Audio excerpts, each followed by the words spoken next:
मायानगरी मुंबई में भारत और न्यूजीलैंड के बीच खेला जा रहा है दूसरा टेस्ट। पहले दिन मन मोह लिया मयंक अग्रवाल ने। स्वागत है आपका ESPN cricket for match day Hindi में। मैं हूं सैयद और इसी मैच पर चर्चा करने के लिए हमारे साथ जुड़ेंगे पूर्व भारतीय सलामी बल्लेबाज वसीम जाट।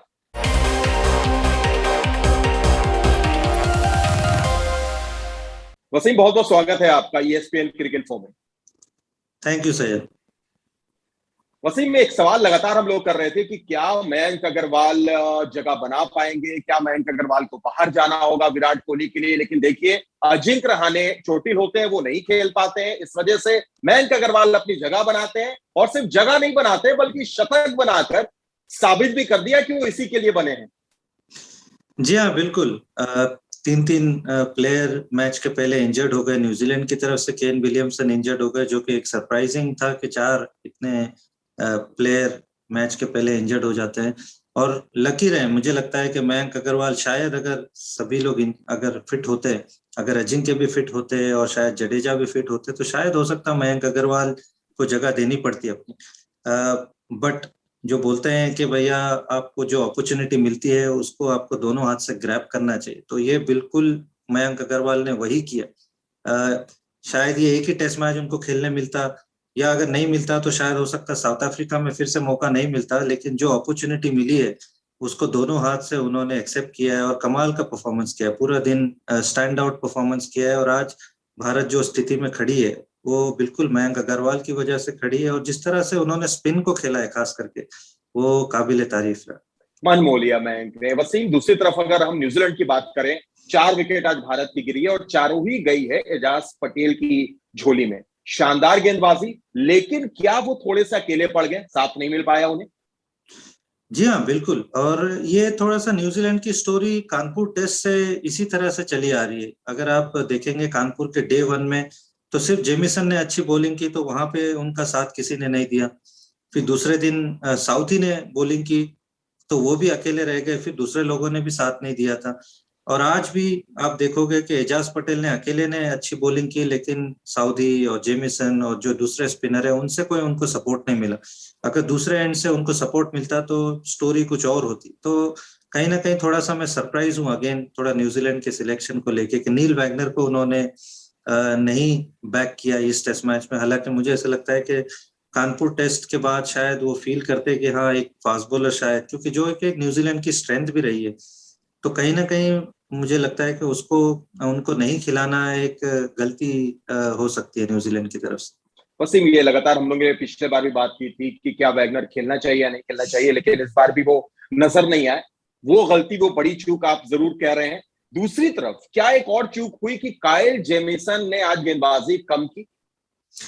जी हाँ, और कहीं ना कहीं जो वो शॉर्ट बॉल टेक्टिक जो यूज करती है न्यूजीलैंड, वो भी मुझे ऐसा लगता है कि वो उन्होंने शायद ट्राई नहीं किया। शायद जब मयंक अग्रवाल 60-70 पे बैटिंग कर रहे थे तो कहीं ना कहीं एक स्पेल वो कोशिश कर सकते थे, क्योंकि वानखेड़े की पिच पे आपको बाउंस मिलता है। और बिल्कुल कानपुर में, जब आप कानपुर में ये टैक्टिक आप यूज कर सकते हो तो वानखेड़े में तो आप डेफिनेटली यूज कर सकते हो। तो टैक्टिकली मुझे लगता है कि कहीं ना कहीं न्यूजीलैंड ने ये गलती की है। जेमिसन से भी कम बॉलिंग करवाई है और डेफिनेटली जो दूसरे स्पिनर है समरविल, वो भी इतने अच्छी बॉलिंग नहीं कर पाए, जो एक सपोर्ट चाहते थे एजाज पटेल दूसरे एंड से। लेकिन इस चीज में मुझे लगता है कि जो बैट्समैन है उनकी तारीफ करनी होगी कि उन्होंने समरविल को अटैक किया और उनको अटैक से बाहर कर दिया। तो उस वजह से कहीं ना कहीं रचिंद्र को बॉलिंग करना पड़ा, सऊदी को फिर से ज्यादा बॉलिंग करनी पड़ी। लेकिन ओवरऑल जेमिसन को मुझे लगता है कि थोड़ा सा टॉम लेथम ने अंडर बोल्ड किया है। गलती हुई न्यूजीलैंड से, जो आप बता रहे हैं चूक हुई, पर एक बड़ी चूक हो गई ऐसा माना जा रहा है और ऐसा लगातार चर्चा चल रही है सोशल मीडिया पर भी वसीम, और वो है विराट कोहली का जो डिसीजन था। क्या मानते हैं आप, क्या वो सही में चूक हुई एक? जी हाँ, बिल्कुल। और मैं जब टेस्ट मैच देख रहा था तो मेरा पहला इंप्रेशन था कि ये बॉल बैट पे लगा है, इनसाइड एज लगा है, क्योंकि वो बॉल खेलते के साथ जैसे अंपायर ने डिसीजन दिया, विराट कोहली ने उसको स्ट्रेट अवे रिव्यू किया। तो बैट्समैन जब वो चीज करता है बिना अपने पार्टनर से पूछे हुए, तो वो बिल्कुल कॉन्फिडेंट होता है कि हाँ, ये बॉल मेरे बैट पे लगी है या नहीं लगी है, या जो भी गलत डिसीजन हुआ है। तो वो इवन स्लो मोशन में देख के भी, जब आप देखते हैं रियल टाइम में, उसके बाद भी ये पता चलता है कि वो बॉल बैट पे पहले लगी है और फिर पैड पे लगी है। और इस चीज से मैं बहुत थोड़ा सा अपसेट हूँ कि मतलब मैं अंडरस्टैंड कर सकता हूँ कि अंपायर ये गलती कर सकता है जो ऑन फील्ड में है, क्योंकि उसके पास टाइम नहीं होता है, उसको बिल्कुल कुछ सेकंड्स में डिसीजन देना होता है। लेकिन आप थर्ड अंपायर भी अगर इस तरह की गलती बार बार करेंगे तो ये थोड़ा एक्सेप्टेबल नहीं, टू बी ऑनेस्ट, क्योंकि आपके पास सारी फैसिलिटी अवेलेबल है, स्लो मोशन है, बहुत सारे एंगल्स है, स्निकोमीटर है। उसके बाद भी अगर आप ये गलती करते हैं और अगर आपकी टीम का इतना बड़ा प्लेयर अगर इतनी बड़ी गलती से आउट हो जाता है तो ये टेस्ट मैच का रुख इधर उधर हो सकता है। और ये सिर्फ इसलिए नहीं कि विराट कोहली है, हो सकता है न्यूजीलैंड की तरफ से भी अगर ये गलती हो। तो ये जब इतनी फैसिलिटी हो और उसके बाद भी अगर आप इतनी गलती कर रहे हो तो ये कहीं ना कहीं थोड़ा गलत है। चलिए, स्कोर कार्ड में तो अब जाएगा विराट कोहली एलबीडब्ल्यू आउट हुए, कैसे आउट हुए, क्या आउट हुए, ये चर्चा के बाद धीरे धीरे ये बात भी कम होती चली जाएगी। लेकिन जो एक चीज जिस पर सबकी नजर है वसीम, और आपसे हम जानना चाहेंगे, वो ये है कि इस पिच को देखते हुए जहां पर पहले दिन ही बहुत ज्यादा टर्न मिला, बाउंस मिला कानपुर के उलट, क्या दूसरे दिन ये पिच थोड़ी सी बल्लेबाजों की तरफ जाती हुई नजर आएगी? क्या जब नमी सूखेगी तो थोड़ा बैटिंग फ्रेंडली होगी, क्या होगा? नहीं, मुझे ऐसा नहीं लगता है कि ये बहुत ज्यादा बैटिंग फ्रेंडली हो जाएगी। हाँ, हो सकता है कि थोड़ा स्पिन का लेवल थोड़ा सा कम हो जाए, लेकिन ये जो बाउंस है और ये जो हेल्प मिल रही है स्पिनर को, ये बरकरार रहेगी। मे भी थोड़ा सा हो सकता है कि स्पिन की थोड़ी डिग्री कम हो जाए, लेकिन ऐसा नहीं होगा कि बैट्समैन के लिए इजी होगा, क्योंकि डे एंड पे भी बॉल अच्छा खासा स्पिन कर रहा था।